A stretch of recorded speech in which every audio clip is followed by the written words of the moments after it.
I used to feel like every organizing system was not designed for me until I learned how to work with my brain, not against it. So I have a story. My son was a couple months old, and at that time, I was still taking naps every time he would take a nap. Middle of the day, I'd take a nap. And I had friends who were like baking bread and like cooking these amazing meals. And I'm like, I can't do any of that. I have to sleep. Like, I'm just too tired. I don't understand why. Well, I do know why. Now, looking back, I had ADHD and I didn't know it. But at that time, I needed to nap. And so I would nap every time he would be asleep. Well, one weekend, my husband is like, okay, we are reorganizing the kitchen during nap. And I was like, no, I need to nap. And he's like, no, you don't. We're going to reorganize the kitchen. I did not want to do this at all. Like, I fought so hard for my nap.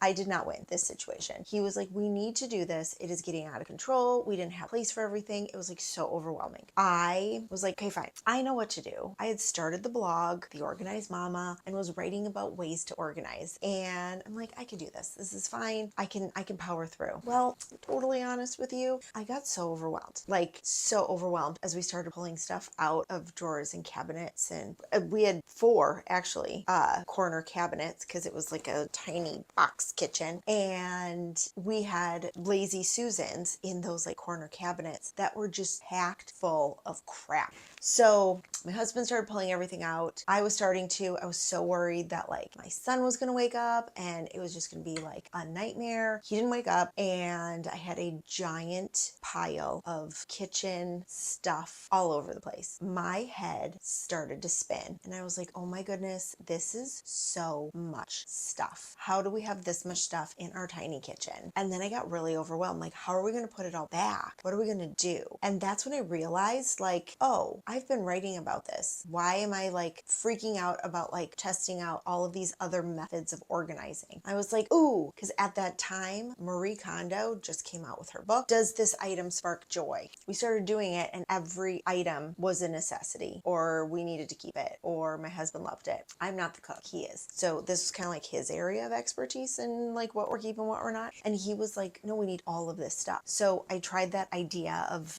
does it spark joy? Everything did. So we didn't declutter any of it. There was like other ideas at the time, but nothing resonated, and the pile just stayed and moved from like the floor of the kitchen to the dining room table back to the floor of the kitchen. And it was kind of creeping up to the end of nap time, and things needed to go back because I was not about to have a baby kind of rolling around on the kitchen floor with all of this stuff all over the place. So I needed to do something and take action. Then I was like, you know what? Why don't we try something I've been writing about for so long? And it was just zoning off the kitchen. Pretty much grouping all of the items that we used for specific things like baking, like cooking, small kitchen gadgets, categorizing those items, grouping them together, and putting them in a cabinet or shelf that was zoned for that particular area. I got my sticky notes. I put labels of everything on all of the shelves, all of the cabinets. Then, since everything was labeled where it needed to go, my husband and I put everything back so fast because we knew exactly where it was supposed to go based on the category or zone that we had already designated for that item. And our kitchen stayed organized because of that. Now, I like sticky notes initially because they work really well if you need to like adjust. I can just take the sticky note off, put it on a different cabinet or a different shelf until I know this is where everything goes. And then I took out the label maker and made fancy labels. Well, label maker labels, which not everybody thinks is like fancy, but to me it's totally fancy. So I put them on every shelf, drawer, cabinet, everything you could see so that we could keep all of the stuff zoned together. By zoning off our entire kitchen, we were able to not only reorganize it, set it up for us to work, and it actually stayed organized. So zoning is the key when it comes to any sort of organizing. And if I would have known back then what I know now, the sleep deprivation makes total sense.